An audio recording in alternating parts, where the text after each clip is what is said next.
Hi there, my name is Amber. I'm the owner and founder of Brow Envy. We are a permanent makeup studio and training academy with 2 locations in central and southwestern Ohio. And on today's video, I'm going to be talking to you about a huge pain point of many microblading artists, which is how to get those crisp, clean, perfect results that we all want. Those like nice, really fine strokes that just stay where you put them. The answer to this problem is actually relatively simple.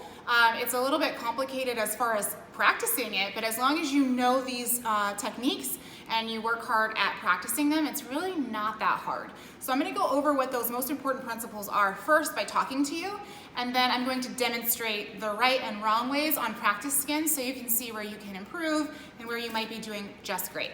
So let's jump in. So the first and most important to me technique that really matters to getting those super crisp, clean results is getting the proper needle impact to skin. We really need proper needle impact to the skin.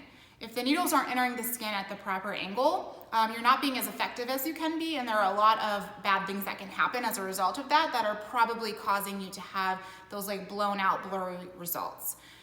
So the most important thing is that you're entering the skin at basically a 90-degree angle at all times. So the sharpest part of the blades are right at the bottom. So if you're entering the skin on a slant, if you're rocked too far forward or too far back on your needle or your handle, you're gonna find that your results are less than amazing. And the reason for that is you really need to create crisp, clean, fine paper cuts. Tiny, minimal trauma to the skin, as little as possible.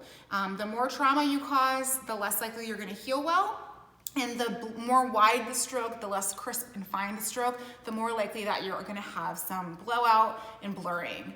Also, what happens when your needle angle isn't entering the skin at completely an upright angle, you'll find that you get a lot of double lines. Sometimes it's not super obvious in the right after results, but when they come back, your lines kind of just look a little shaky. They look wider in some spots than others, and that's usually from the angle of the needles not hitting on a complete straight line.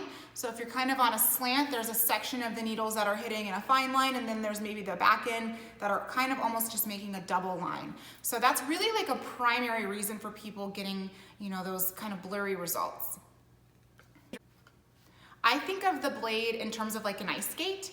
So especially if you're using a slant, which is my preferred needle, so I really kind of want the needles to glide across the skin, not carve. So I think about an ice skate and how an ice skater skates across the ice and leaves these nice, like pretty fine lines, but doesn't like carve up the entire ice rink for the next skater. Really, you should be gliding nicely and easily and letting the needles do their work, and again, creating minimal trauma. If you find yourself carving, that means that your depth is probably too deep, and that could be an issue for you. So we really want to make sure we're hitting the skin in the proper level. So it's not too shallow, and it's not too deep to where it's like blown out. If you're getting results that are blurry, but they're still there, it's probably not an issue of you being too shallow, but more so an issue of you being too deep. So one of the ways that you can check to see if you are too deep in skin is to take a look at each line and see how they look. If you can look at them and they kind of stay open, almost like they're gaping, you have gone too deep into the skin. If you can spread them a little bit and they open slightly, but they close back to a tiny little fine line, you are probably at the right depth in that skin.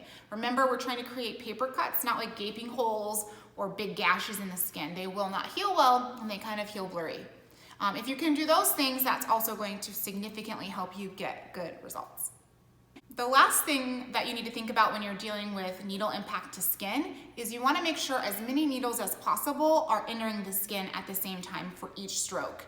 So that means if you are rocked forward on your needle and you're on the belly, or you're on the toe of the needle, the beginning, you're only kind of getting a few needles into the skin. If you're rocked backwards and you're on the heel of the needle, then you're only getting a couple needles into the skin. So remember to stay kind of on the body, the belly of the needle, where you're getting as many needles into the skin as possible. And it's really simple to do this if you just keep your handle at a 90-degree angle.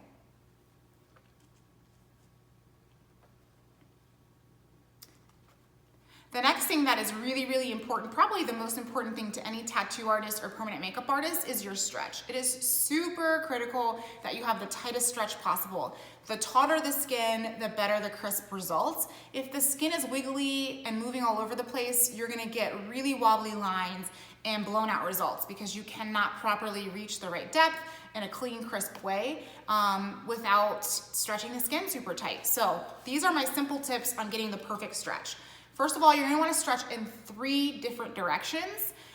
So 3 different points of stretch and then in 3 different directions. So it doesn't do you any good to pull with 3 fingers in one direction. You kind of want to pull in different ways. My preferred stretch is to use my index finger and my thumb and to stretch in this way, and then I use my drawing hand and the base of my pinky finger to pull in the 3rd direction. Most people can kind of figure that out okay, but what they really struggle with is the size of the stretch. And a lot of people don't even know that it should be really, really, really small, to the point where it's uncomfortably small. So if you looked at your stretch and you're pulling in 3 different directions, the space between all of your fingers should be the size of like a dime or maybe even a nickel. If you have a stretch that is wider than that, most likely you're not pulling the skin as tight as you possibly could, which means you're not getting the crisp, fine results that you want. So this is probably the first place that I would even start, honestly, when I'm trying to find out why someone's having a hard time with getting crisp results. The first thing I think of is stretch, because more than likely you think you're stretching tight enough and you're not. So that is definitely something that I would revisit as soon as possible if you're having this problem. A couple other signs that you can search for to make sure that you are at the proper depth. You can look for pinpoint bleeding or no bleeding. So if you see a lot of blood, if you see dripping of blood, more than likely you are too deep into the skin. If you can see very little bleeding, like only if you open the stroke, or you see like a little dot of blood, you are probably at the proper depth to make sure that they stay, but not too deep so that they blow out. Lastly, another way you can check your depth is to listen for the Velcro sound. So if you hear like a scratchy sound, kind of sounds like Velcro being pulled apart, it shouldn't be aggressive. It should be like a very light sound. But if you hear that, you are probably doing a good job at getting the proper depth.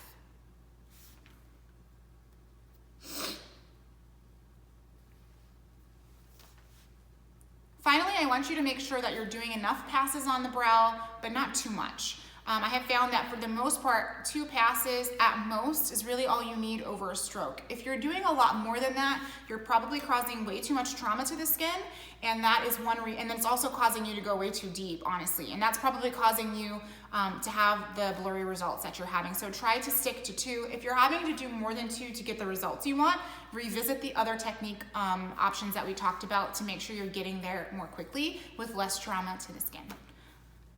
So hopefully this has been really helpful for you. I'm gonna go ahead and jump into the practice skin now so I can demonstrate some of these techniques with the actual microblade. Okay guys, so I'm gonna jump into the practice skin and just demonstrate for you a couple of the ways that those techniques or those issues that we talked about impact your results, or just kind of like what they look like in real life, so we can apply some of these principles. So if I'm just gonna kind of show you some of the issues with needle angle with this video.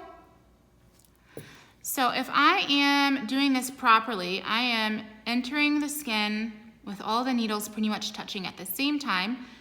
I am on a 90-degree angle, so my handle is gonna be straight up in the air. I am definitely not rocked left or right, and I'm definitely not rocking forward or back. I'm just really center, completely straight. Now, if I were to rock forward onto the toe of the needle, it looks a little bit like this. And then if I were to rock backwards, it looks a little bit like this. Both of those are really ineffective ways to get pigment into skin because you're using only a few needles and you have little control. Another way that we see needle angle impact crisp results is a tilt left to right. So maybe you are mostly on a 90-degree angle but you're still getting blurry lines. This is probably why. If you tilt your needle to the left to where you're almost on a 90-degree angle, but you're going to the side, you're going to create blurry double lines. You can do the same thing this way, blurry double lines. I'll go ahead and demonstrate what that looks like so I can show you guys what the strokes actually look like when you're doing this, so you kind of know if it's happening to you.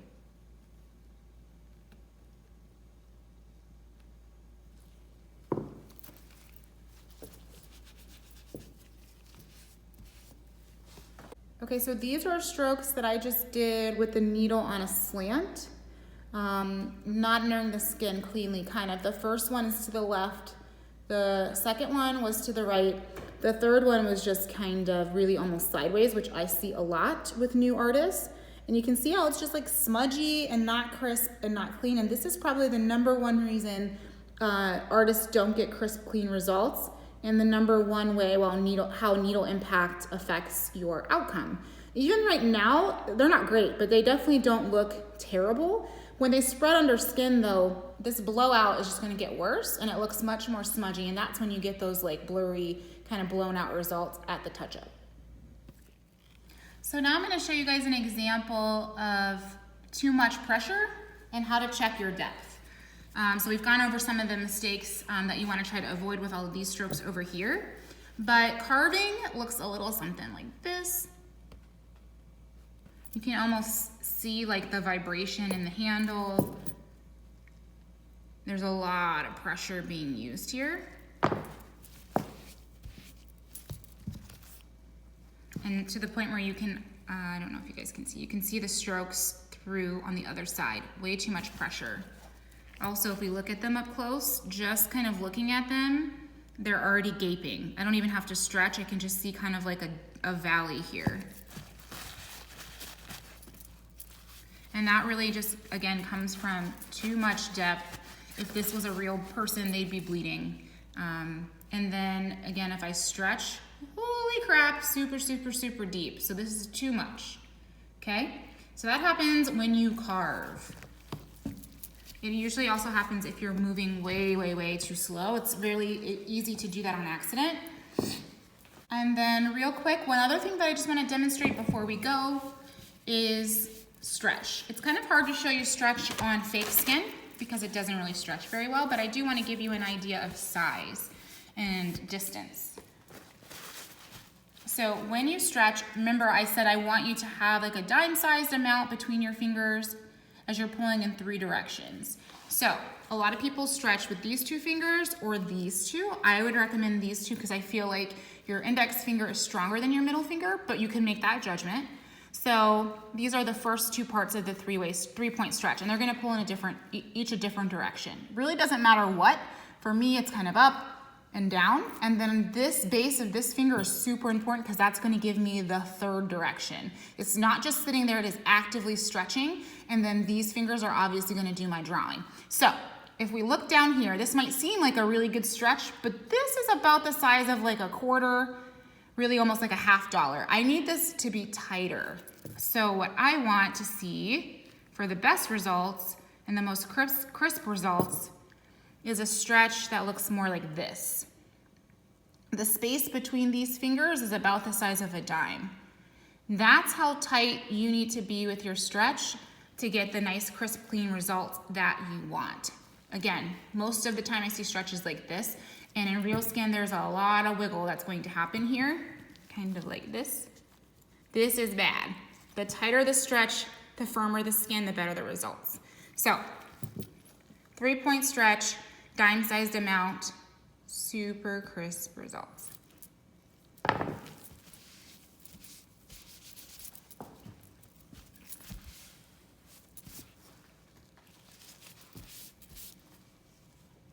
Super crisp results.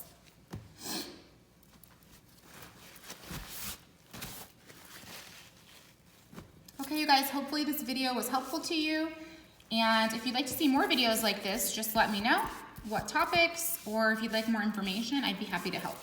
Thanks for watching.